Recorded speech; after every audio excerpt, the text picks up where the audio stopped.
What are your thoughts about going into the gym in order to do the strength training and then generating the endurance work elsewhere? To be blunt, like how would one combine lifting and running in a way that allows one to get stronger and develop endurance, perhaps simultaneously?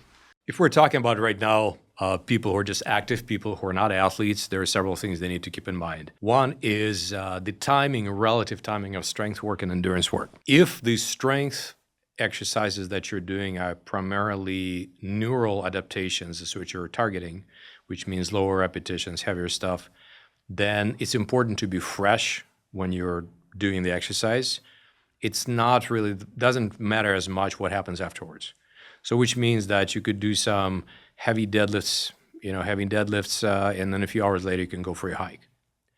On the other hand, if your lifting is more hypertrophy oriented, it's less important if you come in tired. It's okay even if you just hiked in the morning and then you went, did your curls.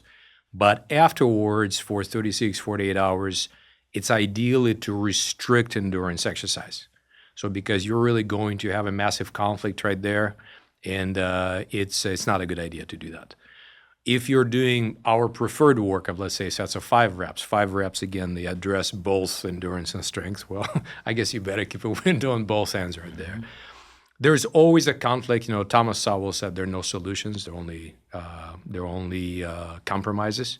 So you just have to decide which way you want to compromise. But that separation in time really does help. The other thing is spending different times when you focus on one thing versus the other.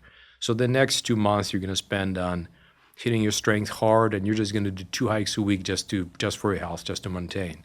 And then summer rolls around, and you put your lifting on the back burner. You lift less, not necessarily lighter, just less, and you spend a lot more time outdoors and do these different things.